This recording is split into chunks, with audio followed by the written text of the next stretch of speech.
Speaker. I rise today to speak on the Defence Amendment, Defence Honours and Awards Tribunal Appeals Tribunal Bill 2025. And I acknowledge the Minister is in the House today, and I want to say to him that I appreciated the briefing we had the other night, but I must admit when I went away and had a closer look at this bill and had a ring around my electorate, I came to the conclusion that I needed to jump and speak on this today. This bill amends key features of the Defence Honours and Awards Tribunal. The tribunal was established to provide an independent and fair review of defence honours and awards decisions. It exists as an independent statutory body and has finalised 465 reviews since its commencement in 2008. Deputy Speaker, I have several concerns with this bill, which have come to light to me over the past 48 hours, I guess, or less, which I'll briefly outline. Firstly, this bill has been rushed through the House with consultation with veterans that seems very, very light. In fact, veterans in my electorate of Indi tell me that they're blindsided by this. So apparent little or no consultation with them or their representative bodies, and with no scrutiny by a committee of parliament.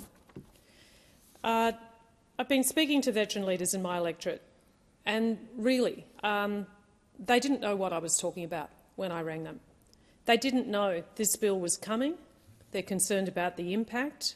They're concerned particularly about the impact on their membership. And it begs the question for me, if they didn't know it was coming, if they had no sense of this, what consultations really occurred?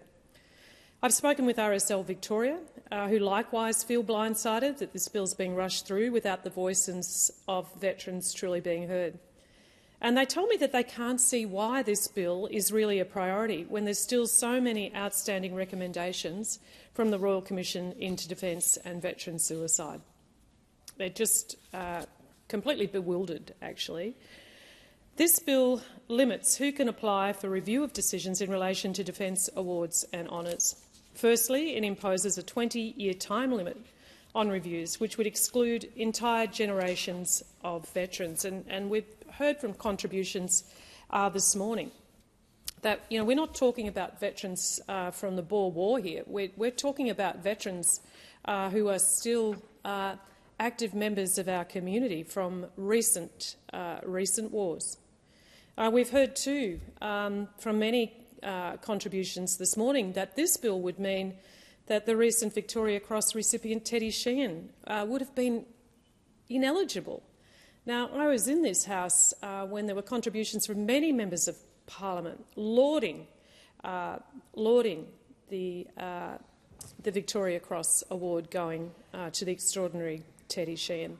In fact, the Prime Minister himself said, and I quote, "It's never too late to honour the meaning of lest we forget, or to commemorate the courage of one of our own." And that's what he said about Teddy Sheehan.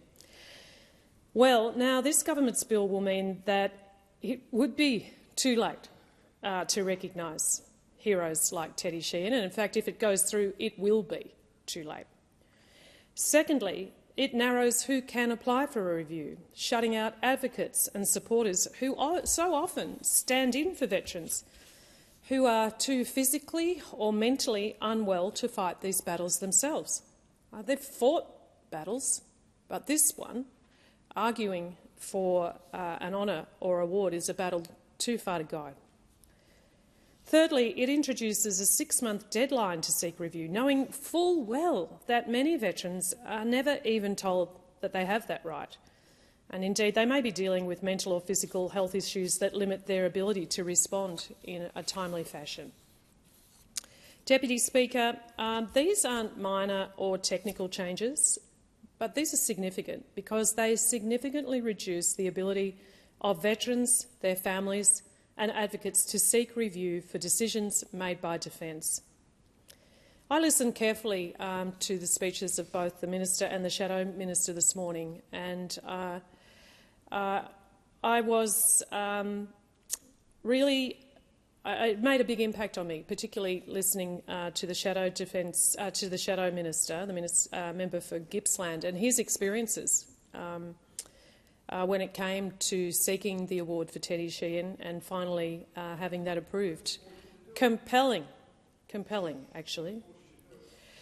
But at least he could do it. He could do it. He could not do it under this legislation, and I think it's good to have an interjection from the government benches, because I don't see too many members of the government lining up. No, one speaker, and that's always that's a big indicator to me as a crossbencher, to be truthful.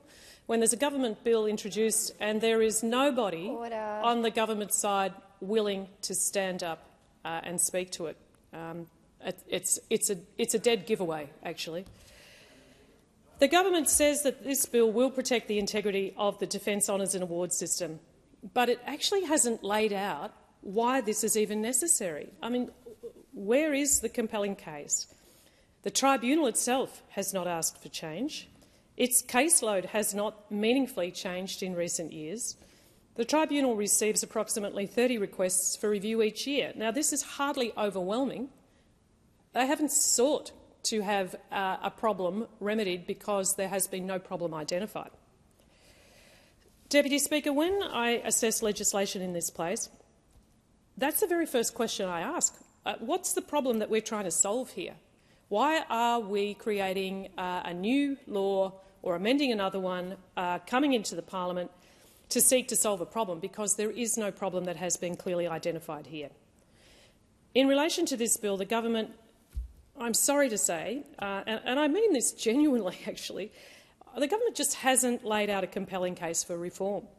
The tribunal, as I said, has not asked for these reforms, and certainly the veterans and their advocacy groups have not asked for reform.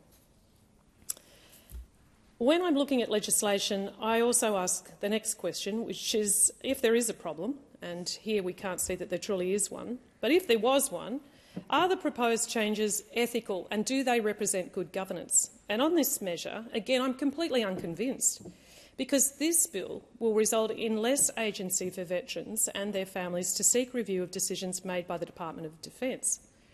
In what world do we as parliamentarians seek to reduce the amount of agency that our veterans have, when we've seen so many examples of the implications of reduced agency have on veterans' mental and physical health? So I'm really perplexed by this. As I said, RSL groups in my electorate have really deep concerns about what this would mean, and absolutely blindsided that this was even being debated in the House today. These are the kind of bills that I take to my constituents to ask them their views. Well, pretty hard to ask them at this late stage.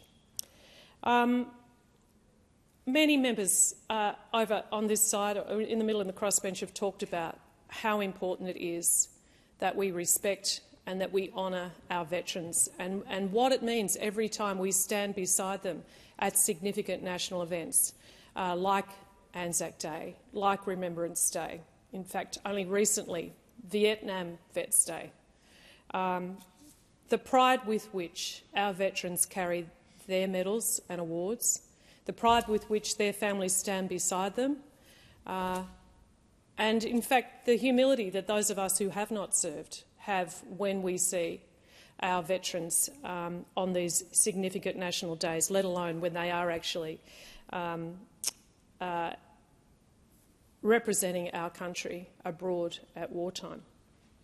So, Deputy Speaker, I want to say that I support the member for Gippsland's amendments to this legislation. Again, he's come into the parliament with some solutions, with amendments that I think are significant and would make a big difference, and I support those. But as I stand before you right now, with an unclear case for change, and I think very likely negative impacts for veterans in my electorate of Indi and right across Australia, I simply cannot support this bill in its current form.